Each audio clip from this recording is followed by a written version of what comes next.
నమస్కారం కీభౌకు స్వాగతం. తరచూ వానలు కురుస్తూ ఉంటే అందరికీ సంతోషమే. కానీ అదే సమయంలో సరైన జాగ్రత్తలు తీసుకోకపోతే వానలతో పాటే వ్యాధుల ముసురు మనల్ని కమ్మేస్తాయి. చిత్తడి పరిసరాలు, నిలువ నీటి మూలంగా ఈ వానాకాలంలో బ్యాక్టీరియా, వైరస్ల ఉధృతి ఎక్కువగా ఉంటుంది. అన్నిటికీ మించి ఈ సీజన్లో దోమల సంతతి బాగా వృద్ధి చెందుతూ ఉంటుంది.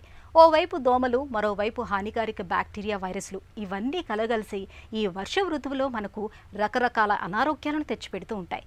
తరచూ కురిసే వానలు, బురదతో కూడిన అపరిశుభ్రమైన పరిసరాల మూలంగా తాగునీరు కలుషితమై వాంతులు, విరేచనాలు, లెప్టోస్పైరోసిస్, డెంగీ, మలేరియా, మెదడువాపు, టైఫాయిడ్ వంటివి ప్రజారోగ్యానికి ప్రమాదకరంగా పరిణమిస్తూ ఉంటాయి. ఈ నేపథ్యంలో వానాకాలంలో పొంచి ఉండే వ్యాధులు, వాటిని నివారించుకునే మార్గాల గురించి ఇప్పుడు తెలుసుకుందాం. జలమే జీవం. జలమే జీవకోటికి ప్రాణాధారం.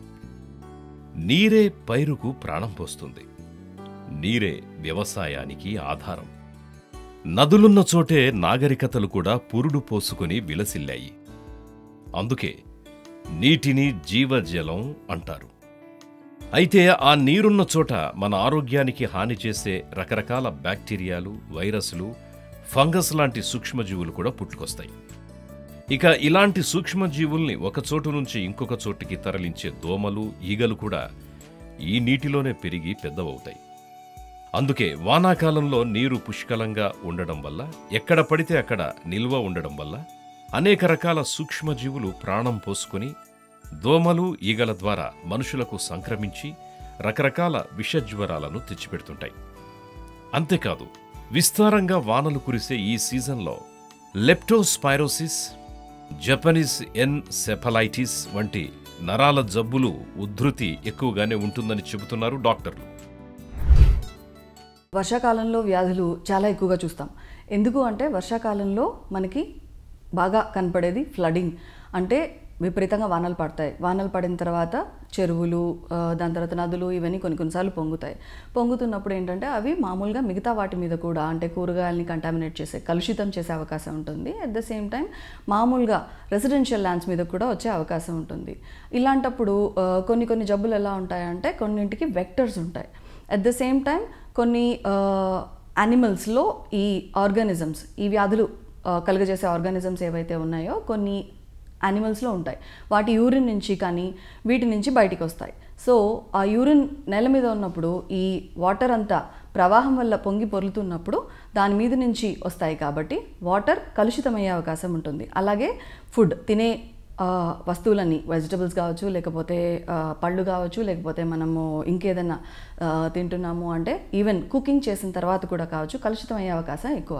ఇంకేదైనా కారణాల వల్ల వర్షాకాలంలో రావచ్చా అంటే వర్షాకాలం సో ఎక్కడ పడితే ఎక్కడ చిన్న వాటర్ పూలింగ్ నడుస్తూ ఉంటుంది. కొంచెం చిన్న పొదల్లోనో లేకపోతే చిన్న గుంటల్లోనో నీళ్లు అలా ఉండిపోతూ ఉంటాయి. స్టాగ్నెంట్ వాటర్ ఉన్నప్పుడు ఏంటంటే అవి బ్రీడింగ్ ప్లేసెస్. అలాగే కదలకుండా నీరు ఉంది అంటే కొన్ని ఎస్పెషల్లీ మస్కిటోస్, అంటే దోమలకు కానీ ఈగలకు కానీ ఇవి బ్రీడింగ్, అంటే ఆ ప్లేస్లో దోమలు, ఈగలు పెరుగుతూ పోతాయి. అలాంటప్పుడు దోమల ద్వారా, ఈగల ద్వారా ఇట్లాంటి వెక్టర్ బోర్న్ డిసీజెస్ అంటాం. వెక్టర్స్ అంటే ఈ దోమలు, ఈగలు ఇలాంటి వాటిని వెక్టర్స్ అంటాం. వీటి వల్ల వచ్చే జబ్బులు కూడా పెరిగే అవకాశం ఉంటుంది. న్యూరలాజికల్ ఇన్ఫెక్షన్స్ అంటే నరాల జబ్బులు వానాకాలంలో కనపడేవి ఏంటి అంటే మెనింజైటిస్ కనపడచ్చు, ఎన్సెఫలైటిస్ కనపడచ్చు, లేకపోతే బ్రెయిన్ లోపల, బ్రెయిన్ చుట్టూతా చిన్న చీమగడ్డలు కనపడచ్చు. మెనింజైటిస్ అంటే మెదడు చుట్టూతా పొరలు ఉంటాయి. వీటిని మెనింజెస్ అంటాం. మెనింజెస్కి సంబంధించిన ఇన్ఫెక్షన్ రావడం వల్ల, ఆ మెనింజెస్ వాపు రావడం వల్ల రకరకాల సిమ్టమ్స్తో పేషెంట్ వస్తారు. ఈ సిమ్టమ్స్ ఎలా ఉండొచ్చు అంటే ఇన్ఫెక్షన్ కాబట్టి జ్వరంతో పాటు మెనింజల్ వాపు ఉండడం వల్ల తలనొప్పి, కొన్నిసార్లు ఫిట్స్ రావడం, కొన్నిసార్లు కంటి చూపు మందగించడం, వాంతులు ఉండడం, ఇవి చాలా కామన్గా చూస్తాం. దేశవ్యాప్తంగా విస్తారంగా వర్షాలు కురుస్తున్నాయి.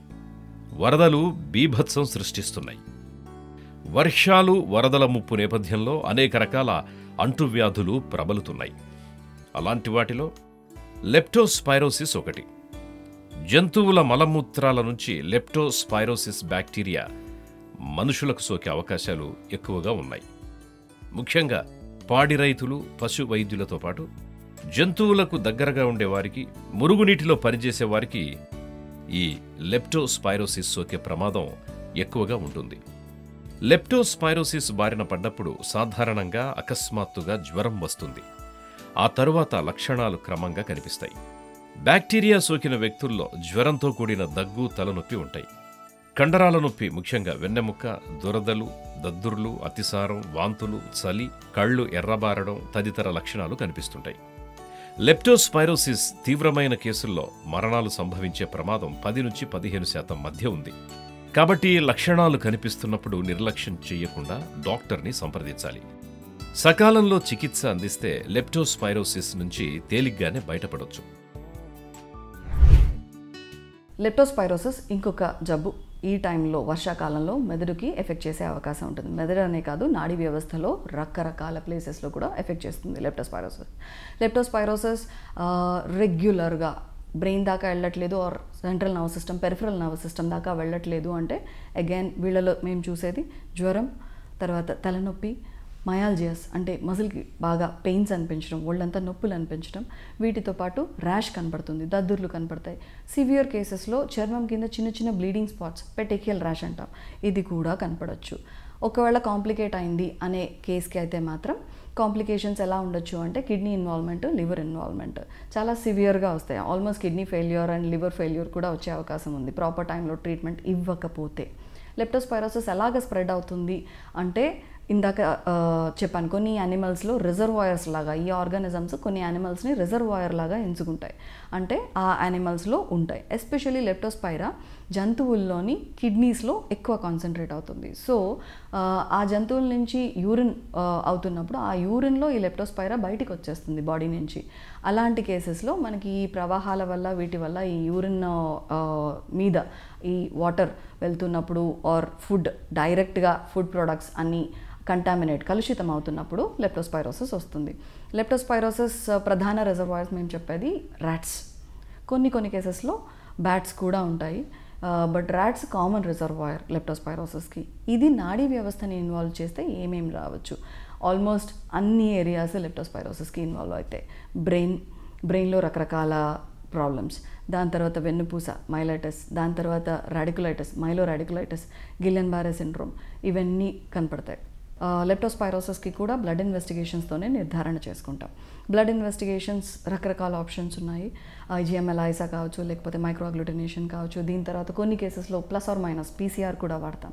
ఇలా నిర్ధారించుకున్న తర్వాత దానికి సంబంధించి ట్రీట్మెంట్ స్టార్ట్ చేస్తాం. దీనికి కూడా యాంటీబయాటిక్స్ ఉన్నాయి. సో లెప్టోస్పైరోసిస్కి కూడా ఎంతో కొంత మేము అర్లీగా ట్రీట్ చేయగలుగుతున్నామంటే కంప్లీట్ నార్మల్సీ తీసుకొచ్చేయచ్చు. ఇంత ప్రాబ్లమ్స్ ఉన్న కేసెస్కి కూడా, వచ్చే అవకాశం ఉన్న కేసెస్, కాంప్లికేట్ అవుతున్న కేసెస్కి కూడా కంప్లీట్గా నార్మల్సీ తీసుకురావచ్చు.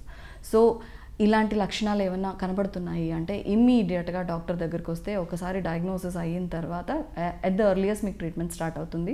ట్రీట్మెంట్ స్టార్ట్ అయితే కాంప్లికేషన్స్ అవాయిడ్ చేయొచ్చు. ఒకవేళ కాంప్లికేషన్ ఆల్రెడీ సెట్ ఇన్ అయిపోయింది అంటే దానికి ట్రీట్మెంట్ యాడ్ అవుతుంది అండ్ ఫర్దర్ డౌన్ఫాల్, డిటెరియేషన్ లేకుండా ఆపగలుగుతాం. తరచూ కురిసే వానలు అనేక వ్యాధి కారకాలను ప్రాణం పోస్తాయి. ఈ వైరస్లు మనం పీల్చే గాలి, తాగునీరు, తినే ఆహార పదార్థాల ద్వారా చాలా తేలికగా మనలోకి చేరిపోయి రకరకాల ఇన్ఫెక్షన్లను, జబ్బుల్ని తెచ్చిపెడతాయి. ఈ సీజన్లో అపారంగా వృద్ధి చెందే దోమల మూలంగా డెంగీ, మలేరియా వంటి విషజ్వరాలు కూడా ప్రబలుతూ ఉంటాయి. వానాకాలంలో పొంచి ఉండే వ్యాధుల ముప్పు గురించిన మరిన్ని వివరాలను ఇప్పుడు తెలుసుకుందాం. వానాకాలంలో నీళ్లు ఎక్కడ పడితే అక్కడ నిలువ ఉండడం మనం చూస్తూ ఉంటాం. ఈ నిలువ నీరే దోమలకు ప్రాణం పోస్తుంది. ఈ దోమలే రకరకాల జ్వరాలకు ఆజ్యం పోస్తాయి. వర్షాకాలం రాగానే మనం మలేరియా, డెంగ్యూ, చికున్గున్యా, మెదడు వాపు లాంటి విషజ్వరాలు ఎక్కువగా ప్రబలడం ఏటా చూస్తుంటాం. ఈ విషజ్వరాల్లో డెంగీ అనేది ఇవాళ అతిపెద్ద విపత్తుగా పరిణమిస్తోంది. ఈ జ్వరాన్ని మోసుకొచ్చే ఈడిస్ ఈజిప్టి దోమ చాలా ప్రత్యేకమైంది. చూడ్డానికి కూడా ఇది కాస్త పెద్దగా, నల్లటి చారలతో విభిన్నంగా కనబడుతుంది. అందుకే దీన్ని టైగర్ దోమ అని కూడా అంటారు. ఈ దోమ మనల్ని పగలు మాత్రమే కుడుతుంది. కుట్టినప్పుడు నొప్పి తెలియదు. సాధారణంగా శరీరంలో కాళ్ళు, పాదాల వంటి కింది భాగాల్లో ఎక్కువగా ఇవి కుడతాయి. ఈ దోమకాటు ద్వారా డెంగీ వైరస్ మన శరీరంలోకి ప్రవేశించిన 4 నుంచి 6 రోజుల్లో లక్షణాలు ఆరంభమవుతాయి. హఠాత్తుగా తీవ్రమైన జ్వరం, తీవ్రమైన తలనొప్పి, కళ్ల వెనుక నుంచి నొప్పి, ఒళ్ళు, కీళ్ల నొప్పులు, వాంతి, వికారం, ఆకలి లేకపోవడం వంటి లక్షణాలు కనిపిస్తాయి. డెంగీని నిర్ధారించుకునేందుకు డెంగీ యాంటీజెన్ పరీక్ష NS1 చేయించుకొని నిర్ధారించుకోవడం అవసరం. డెంగీ జ్వరాన్ని సకాలంలో గుర్తించి రోగికి పూర్తి విశ్రాంతి కల్పిస్తూ సాధారణ చికిత్స చేస్తే తగ్గిపోతుంది. నాడీ వ్యవస్థకు సంబంధించి వర్షాకాలంలో వస్తున్న జబ్బుల్లో ఇన్ఫెక్షన్స్లో ప్రధానంగా ఎన్కెఫలైటిస్ గురించి చెప్తున్నాను. ఇప్పుడు డెంగీ, జాపనీస్ బీ ఎన్కెఫలైటిస్ ఇవి రెండూ కూడా మస్కిటో అంటే దోమ ద్వారా స్ప్రెడ్ అవుతాయి. సో ఇందాక అనుకున్నట్టు ఈ బ్రీడింగ్ ప్లేసెస్ స్టాగ్నెంట్ చిన్న చిన్న నీళ్ళ పూల్స్లో దోమలు పెరుగుతున్నాయి కాబట్టి వాటి నుంచి వచ్చే ఈ రెండు జబ్బులు మెదడును కూడా ఎఫెక్ట్ చేస్తాయి. మామూలుగా అయితే చిన్న వైరల్ ఇన్ఫెక్షన్ లాగా పోవచ్చు కొంతమందికి, అంటే జ్వరం, విపరీతమైన నీరసం, ఒళ్ళు నొప్పులు, విపరీతమైన బ్యాక్ పెయిన్ కొన్ని కేసెస్లో, మజిల్ పెయిన్స్ వీటితో ఉండొచ్చు. కొన్ని కేసెస్లో వేరే ఆర్గన్స్ అంటే డెంగీ అంటే తేడా ఎక్కడ కనపడవచ్చు అంటే సివియర్గా ఉన్నది కేస్ అనుకున్నప్పుడు బీపీ పడిపోవడం, రక్త కణాల్లో తేడా రావడం, ప్లేట్లెట్స్ పడిపోవడం, ఇవి కాకుండా ఊపిరితిత్తులు ఇన్వాల్వ్ అవ్వడం, కొన్ని కేసెస్లో కిడ్నీ ఇన్వాల్వ్ అవ్వడం, బీపీ విపరీతంగా పడడం ఇవన్నీ జరగచ్చు. ఇలా కాకుండా నాడీ వ్యవస్థకు సంబంధించి కూడా డెంగీ ఇన్వాల్వ్ చేస్తుంది. ఒకటి ఎన్కెఫలైటిస్, ఇందాక చెప్పినట్టు. ఎన్కెఫలైటిస్ అంటే ఇందాక మనం అనుకున్న సిమ్టమ్స్ అన్నీ, అంటే మనిషి మెల్లమెల్లగా డ్రౌజీ అవుతూ పోతారు, ఫిట్స్ రావచ్చు, సడన్గా టైట్గా అయిపోవడము, అప్పుడప్పుడు విపరీతంగా కదులుతూ అంటే తూగుతూ ఉండే అవకాశం ఉండడము, కోఆర్డినేషన్ సరిగా లేకపోవడము ఇవి కూడా కనపడవచ్చు. ఇవి కాక బ్రెయిన్కి సంబంధించి కాక డెంగీ ఇంకెక్కడన్నా ఇన్వాల్వ్ చేయొచ్చా నాడీ వ్యవస్థలో అంటే వెన్నుపూసని ఇన్వాల్వ్ చేయొచ్చు, కండరాన్ని కూడా ఇన్వాల్వ్ చేయొచ్చు. సో మయోసైటిస్ కనపడుతుంది, మయలైటిస్ కూడా కనపడుతుంది. కొన్ని కేసెస్లో గిలియన్ బారే అని అంటే నర్వ్ రూట్స్కి సంబంధించిన జబ్బు కూడా కనపడవచ్చు. డెంగీ స్పెక్ట్రమ్ చాలా ఎక్కువ. నాడీ వ్యవస్థతో పాటు మిగతా ఏరియాస్ ఆఫ్ ఇన్వాల్వ్మెంట్ కూడా ఉంటాయి. ప్రజారోగ్యాన్ని ప్రమాదంలోకి నెట్టే విషజ్వరాల్లో డెంగీ తరువాతి స్థానం మలేరియా, టైఫాయిడ్ జ్వరాలది. ప్లాస్మోడియం వైవాక్స్, ప్లాస్మోడియం పాల్సిఫారం అనే వైరస్ మూలంగా ఈ మలేరియా జ్వరం వస్తుంది. ఎనాఫిలిస్ రకానికి చెందిన ఆడదోమ మనల్ని కుట్టినప్పుడు మలేరియా కారక పరాన్నజీవి మనలోకి చేరుతుంది. ఆ తరువాత 2 నుంచి 7 రోజుల్లోపు మలేరియా తాలూకు లక్షణాలు కనిపిస్తాయి. ముందుగా చలితో జ్వరం ప్రారంభమవుతుంది. చల్లని దశలో వణుకు మొదలవుతుంది. జ్వరం 104 డిగ్రీల ఫారెన్హీట్ నుంచి 105 డిగ్రీల ఫారెన్హీట్కి పెరుగుతుంది. మలేరియాలో జ్వరం, చలి, తలనొప్పి అనేవి రోజు విడిచి రోజు కానీ 2 రోజులకు కానీ వస్తుంటాయి. ఇక వారాల తరబడి జ్వరం కొనసాగడం, జ్వరం వచ్చినప్పుడల్లా చాలా తీవ్రంగా రావడం, జ్వరంతో పాటు కడుపు నొప్పి, తలనొప్పి వంటి లక్షణాలు కనిపించడాన్ని కాస్తంత సీరియస్గా తీసుకోవాల్సిందే. ఎందుకంటే ఈ లక్షణాలు చాలా వరకు టైఫాయిడ్ జ్వరంలో కనిపిస్తుంటాయి. కలుషితాహారం తిన్నప్పుడు, కలుషిత నీటిని తాగినప్పుడు టైఫాయిడ్ని తెచ్చిపెట్టే సాల్మొనెల్లా టైప్ అనే సూక్ష్మజీవులు మనలోకి చేరతాయి. ఈ సూక్ష్మజీవులు ఒంట్లోకి చేరిన 2-3 వారాల తర్వాత టైఫాయిడ్ జ్వరం వస్తుంది. మలేరియా ఆర్గానిజం అంతా కూడా రక్త కణాల్లో, ఎర్ర రక్త కణాల లోపల ఉంటుంది. సో ఈ ఎర్ర రక్త కణాలు రకరకాల స్టేజెస్లో ఈ ఎర్ర రక్త కణాల్లోనే పెరుగుతూ పోతుంది పారాసైట్. సో అలా ఉన్నప్పుడు ఏంటంటే ఎర్ర రక్త కణాలు చిన్న చిన్న బ్లడ్ వెజల్స్లోంచి వెళ్ళిపోవాలి, స్క్వీజ్ అయి వెళ్ళిపోవాలి అంటే వాటికి డిఫార్మబిలిటీ ఉండాలి. అంటే స్క్వీజ్ అయిపోయి సన్న రక్త నాళాల్లో కూడా వెళ్ళిపోవాలి అంటే సన్నగా దాని సైజ్ తగ్గించుకుంటూ ఇలాంగేట్ అవుతూ వెళ్లాల్సి వస్తుంది. అలాంటి సిచ్యువేషన్ ఎర్ర రక్త కణాల్లో ప్రోటోజోవా ఈ పారాసైట్ ఉన్నప్పుడు జరగదు. సో ఆటోమేటిక్గా ఈ చిన్న చిన్న రక్తనాళాలు బ్లాక్ అయిపోతాయి. బ్లాక్ అయిపోవడం వల్ల బ్రెయిన్కి ఆక్సిజన్ సరఫరా ఉండదు, గ్లూకోజ్ సరఫరా సరిగా ఉండదు, బ్లడ్ సప్లై తగ్గిపోయింది. దానివల్ల సెరెబ్రల్ మలేరియా వచ్చే అవకాశం ఉంటుంది. దీంతోపాటు ఈ పారాసైట్ బ్లడ్లో కొన్ని అబ్నార్మల్ కెమికల్స్ని రిలీజ్ చేస్తుంది. ఆ కెమికల్స్ వల్ల కూడా ఎఫెక్ట్ ఉంటుంది బ్రెయిన్కి. సో సెరెబ్రల్ మలేరియా పెద్దవాళ్లలో ఒకలా కనబడుతుంది, చిన్నపిల్లల్లో ఇంకో రకంగా కనబడుతుంది. కామన్గా అయితే ఫీవర్, చలి, తలనొప్పి, దాని తర్వాత పోయే కొద్దీ డ్రౌజీనెస్ రావడం, మనిషి కోమాలోకి కూడా వెళ్ళిపోవడం, ఫిట్స్తో సంబంధం లేకుండా కోమాలోకి వెళ్ళిపోవడం జరుగుతుంది. దీన్ని ఎలా నిర్ధారించుకుంటాము అంటే ఇది blood test. Blood gold standard. దానిలో రకరకాలు అంటే ఆర్గానిజంని చూడగలుగుతున్నామా లేదా మైక్రోస్కోప్ కింద, ఇది లేదు అంటే ర్యాపిడ్ యాంటిజెన్ చేయగలుగుతున్నామా, యాంటిజెన్ పాజిటివ్ ఉందా లేదా, దీన్ని బట్టి నిర్ధారించుకున్న తర్వాత ట్రీట్మెంట్ ఆప్షన్స్ ఉంటాయి. మలేరియా, ఎస్పెషల్లీ సెరెబ్రల్ మలేరియా అనేది చాలా విపరీతమైన జబ్బు. సో దీనికి యాంటీ మలేరియల్స్ రకరకాలు ఉన్నాయి. యాంటీ మలేరియల్స్లో కూడా సెరెబ్రల్ మలేరియాకి సంబంధించి మేము ఒక 2 ఆప్షన్స్ని మాత్రమే వాడగలుగుతాం. ఆ 2 ఆప్షన్స్లోనే ఎవరికి ఏది బెటర్, తన హార్ట్ స్టేటస్ చూసుకొని, తన బ్లడ్ స్టేటస్ చూసుకొని, దాన్ని బట్టి ఆ రెండింటిలోనే ఏదో ఒకటి ఎంచుకుంటాం. టైఫాయిడ్ కూడా ఇమ్యూనిటీ సరిగ్గా లేని వాళ్ళకి, ఎక్స్ట్రీమ్స్ ఆఫ్ ఏజ్ అంటే పెద్దగా చాలా ఎల్డర్లీ పాపులేషన్, పెద్దవాళ్ళకి, చాలా చిన్న పిల్లలకి, ఈ 3 పాపులేషన్ గ్రూప్స్లో టైఫాయిడ్ బ్రెయిన్ని కూడా ఎఫెక్ట్ చేయొచ్చు. బ్రెయిన్ని ఏ రకంగా ఎఫెక్ట్ చేస్తుంది అంటే బ్రెయిన్ లోపల చిన్న చిన్న చీమగడ్డలు రావడం, లేకపోతే బ్రెయిన్ చుట్టూతా పొరల మధ్యలో ఏమైనా చీము రావడం, ఇది కనపడుతూ ఉంటుంది. ఎంఆర్ఐ డెఫినెట్గా చిన్న చిన్న చీమగడ్డల్ని చూపిస్తూ ఉంటుంది. బ్లడ్ కల్చర్స్ కూడా చేయాల్సి రావచ్చు. వీటిలో ఒకసారి నిర్ధారించుకున్న తర్వాత దీనికి యాంటీబయాటిక్స్తో ట్రీట్మెంట్ స్టార్ట్ చేస్తాం. టైఫాయిడ్ ఎన్కెఫలోపతి వస్తుంది అంటే మాత్రం ట్రీట్మెంట్ ఆప్షన్స్ కొంచెం అగ్రెసివ్గానే వెళ్తాం. అలా కాకుండా డైరెక్ట్గా చీమగడ్డలే వెళ్ళిపోతున్నాయి అంటే కొన్నిసార్లు టైఫాయిడ్ వల్ల స్ట్రోక్స్ అంటే బ్రెయిన్ బ్లడ్ వెజల్స్లో, ఆర్టరీస్లో, ధమనుల్లో క్లాట్స్ వచ్చే అవకాశం కూడా ఉంటుంది. ప్లస్ చేయి కాలు వీక్నెస్ రావడం, మనిషి విపరీతంగా tight, slow, almost Parkinsonian syndrome కనపడడం, ఇవి కాకపోతే అటు ఇటు తూగుతూ అటాక్సియా కనపడడం జరుగుతుంది. ఇవేవి కాకుండా ఎన్కెఫలైటిస్, ఎన్కెఫలోపతి కాకుండా, యాబ్సెసెస్ కాకుండా కొన్నిసార్లు ఎసెప్టిక్ మెనింజైటిస్ అనేది కూడా బ్రెయిన్కి సంబంధించిన ప్రాబ్లమే. టైఫాయిడ్లో ఇది కూడా కనపడుతుంది. తరచూ వానలు కురిసే ఈ సీజన్లో విషజ్వరాలాగే మెదడు వాపు కూడా బాగా ప్రబలుతూ ఉంటుంది. జపనీస్ ఎన్సెఫలైటిస్గా పిలిచే ఈ జ్వరం పెద్దలతో పోలిస్తే పిల్లలకు మరింత ప్రమాదకరంగా ఉంటుంది. ఈ నేపథ్యంలో మెదడువాపు జ్వరం విషయంలో మనకు ఎలాంటి అవగాహన అవసరమో, వానాకాలంలో అంటువ్యాధుల బెడదను తప్పించుకునేందుకు ఎలాంటి జాగ్రత్తలు తీసుకోవాలో ఇప్పుడు తెలుసుకుందాం. జ్వరాల్లో డెంగీని మనం ప్రమాదకరంగా భావిస్తున్నాం.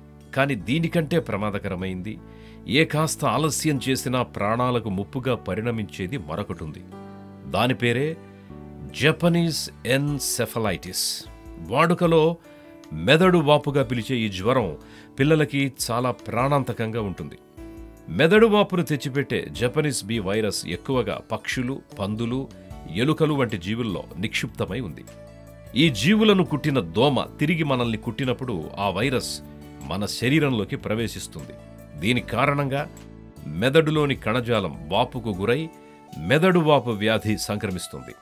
ఈ వైరస్ శరీరంలోకి ప్రవేశించిన 5 నుంచి 16 రోజుల్లో జ్వరం రావడం, శ్వాస తీసుకోవడానికి ఇబ్బంది పడడం, కాళ్ళు చేతులు లాగినట్లుగా ఉండడం వంటి లక్షణాలు కనిపిస్తాయి. వ్యాధి ముదిరే కొద్దీ వాంతులు కావడం, ప్రవర్తనలో మార్పులు రావడం, తరచూ అపస్మారక స్థితిలోకి వెళ్లడం, ఫిట్స్, నిద్రమత్తు వంటి లక్షణాలు కనిపిస్తాయి. మలమూత్ర విసర్జనపై నియంత్రణ ఉండదు. కొన్నిసార్లు పక్షవాతం కూడా సంభవిస్తుంది. మెదడువాపు వ్యాధిని సకాలంలో గుర్తించకపోతే మరణం కూడా సంభవించే అవకాశం ఉంది. జాపనీస్ బి ఎన్కెఫలైటిస్కి కూడా వైరస్ మామూలుగా వైరల్ ఫీవర్ లాగా వెళ్ళిపోవచ్చు. అది కాకపోతే ఇందాక చెప్పుకున్నట్టు ఎన్కెఫలైటిస్ కూడా కనపడవచ్చు. ఒక్కసారి జాపనీస్ బి ఎన్కెఫలైటిస్ ఉన్నది అంటే ఆల్మోస్ట్ 20 to 30% మంది చనిపోతారు. ట్రీట్మెంట్ ఇచ్చినా కూడా చనిపోతారు. ఈ ట్రీట్మెంట్ వీటన్నింటికి కూడా కంప్లీట్గా సిమ్టమాటిక్ ట్రీట్మెంటే ఉంటుంది. ఓకే, ఈ మందిస్తే కంప్లీట్గా ఈ ఆర్గానిజంని మనం బాడీలోంచి చంపేయచ్చు అన్నట్లు వీటికి మందులు లేవు. ఎస్పెషల్లీ ఇవన్నీ కూడా వైరల్ ఇల్నెసెస్కి మందులు ఉండవు. కొన్ని మిలియన్స్ ఆఫ్ వైరసెస్ ఉంటాయి కాబట్టి, పూర్తిగా మందులు ఉండని జబ్బులు కాబట్టి ముందే జాగ్రత్త పడాల్సి వస్తుంది. అండ్ ఈ 20-30 మంది చనిపోయే అవకాశం ఉంటుంది. ఒక 20-30 మంది 20 to 30% అగైన్ వీళ్ళకి రికవరీ తర్వాత కూడా ఏదైనా న్యూరలాజికల్ సీక్వెలే మిగిలిపోవచ్చు. సీక్వెలే మిగిలిపోవడం అంటే ఎస్పెషల్లీ మనిషి టైట్గా మిగిలిపోవడం, స్లోగా ఉండడం, ఇవేవి కాకుండా అబ్నార్మల్ మూమెంట్స్ రావడం, ఇవి కూడా కాకుండా కన్ఫ్యూజ్డ్గా తిక్కగా ఉండడం, పూర్తి స్థాయిలో ఇంటెలిజెన్స్, నార్మల్ కాగ్నిషన్ అంటే మన ప్రవర్తన, మన నడవడిక, మన మెమరీ, గుర్తుపెట్టుకోవడం, ఇవన్నీ పేషెంట్కి ఎంతో కొంత తేడా మిగిలిపోవడం.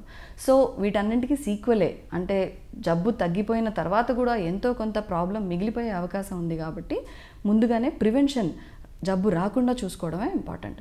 ఎస్పెషల్లీ దోమల గురించి ప్రాబ్లం వస్తుంది కాబట్టి మనం చేయగలిగేది ఏంటి? మస్కిటో నెట్స్ వాడడం, లేకపోతే మస్కిటో రిపెలెంట్స్ క్రీమ్స్ లాగా పూసుకోవచ్చు. ఎస్పెషల్లీ మేము చెప్పేది క్రీమ్ వాడుతున్నారు అంటే 3 years కంటే పెద్ద వాళ్ళకే వాడగలుగుతాం. చిన్నపిల్లలు 3 years లోపల చిన్నపిల్లలు అంటే మస్కిటో నెట్సే నెంబర్ 1. 3 years కంటే పెద్దగా ఉంటేనే రిపెలెంట్స్ వాడగలుగుతాం. కొన్నిసార్లు రూమ్లో స్ప్రే చేయొచ్చు మస్కిటో రిపెలెంట్. కొన్నిసార్లు బట్టలకి కూడా పర్మెథ్రిన్ స్ప్రే కూడా వేయొచ్చు. సో వీటన్నింటినీ చూసుకోవడం. ఒకవేళ ఎక్కడైనా వాటర్ పూలింగ్ కనబడుతుంది ఇంటి చుట్టూతా, చిన్న చిన్న కోకోనట్, ఖాళీ కోకోనట్స్ కనబడుతున్నాయి, కొబ్బరికాయ చిప్పలు, అవన్నీ కూడా నీట్గా క్లీన్ చేసుకునేట్లు చూసుకోవాలి. అండ్ జాపనీస్ బీ ఎన్కెఫలైటిస్లో వ్యాక్సిన్ కూడా అవైలబుల్గా ఉంది. WHO రికమెండేషన్ ప్రకారం అయితే మాత్రం ఎక్కడైతే జాపనీస్ బీ ఎన్కెఫలైటిస్ రెగ్యులర్గా వస్తుందో, ఇండియా, సౌత్ ఈస్ట్ ఏషియాలో కూడా కొన్ని ఏరియాస్ ఉన్నాయి, వాళ్ళకి వ్యాక్సినేషన్ కూడా ఇవ్వచ్చు. లేదు ఆ ఏరియాస్కి మనం ట్రావెల్ చేస్తున్నాము అన్నప్పుడు కూడా వ్యాక్సినేషన్ తీసుకోవచ్చు. సో ఇలాంటి లక్షణాలు వర్షాకాలంలో కనపడుతున్నాయి, జ్వరంతో పాటు ఈ లక్షణాలు కనబడుతున్నాయి అంటే ఇమీడియట్గా న్యూరాలజిస్ట్ దగ్గరకు వచ్చి కలవాలి. దాన్ని బట్టి ట్రీట్మెంట్ స్టార్ట్ చేసుకుంటే కంప్లీట్ నార్మల్సీ మీకు ఇచ్చేయగలుగుతాం. వానాకాలంలో వ్యాధుల ముప్పును తప్పించుకోవడానికి దోమలను నిర్మూలించడంతో పాటు తినే తిండి, తాగు నీరు సురక్షితంగా ఉండేలా తగిన జాగ్రత్తలు తీసుకోవాలి. ఇంటి చుట్టూ పరిసరాల్లో ఎక్కడ నీరు నిల్వ ఉండకుండా చూడాలి. ఒంటి నిండుగా దుస్తులు ధరించాలి. కిటికీలకు, తలుపులకు దోమతెరలు కట్టుకోవడం మంచిది. మస్కిటో కాయిల్స్, రిపెల్లెంట్స్, క్రీములు, లోషన్స్ వంటి దోమ సంహారకాల సాయం తీసుకోవాలి. మలేరియా జ్వరాలు ప్రబలంగా ఉన్న ప్రాంతాలకు వెళ్లాల్సి వచ్చినప్పుడు డాక్టర్ సలహా మేరకు యాంటీ మలేరియా మందుల్ని వేసుకోవడం ఉత్తమం. టైఫాయిడ్, అతిసార వంటి విపత్తుల్ని నివారించుకునేందుకు వ్యక్తిగత శుభ్రతను పాటించాలి. మల విసర్జనకు వెళ్ళొచ్చాక చేతుల్ని శుభ్రపరుచుకోవడాన్ని ఒక అలవాటుగా మార్చుకోవాలి. ఏవైనా జ్వరాలు 4-5 రోజులకు మించి వేధిస్తుంటే డాక్టర్ని కలిసి పరీక్షలు చేయించుకొని చికిత్స తీసుకోవాలి. వానాకాలంలో పరిసరాల్ని పరిశుభ్రంగా ఉంచుకోవటం చాలా ముఖ్యం. పరిసరాల్లో నీరు నిల్వ లేకుండా చూడాలి. అలాగే దోమల సంతతి వృద్ధి చెందకుండా ముందస్తు నివారణ చర్యలు తీసుకోవాలి. ఇక తినే తిండి, తాగే నీరు కలుషితం కాకుండా చూసుకోవాలి. వర్షాకాలంలో ఈ జాగ్రత్తలు తీసుకుంటే అంటువ్యాధుల బెడదను మనం చాలా వరకు నివారించుకోవచ్చు.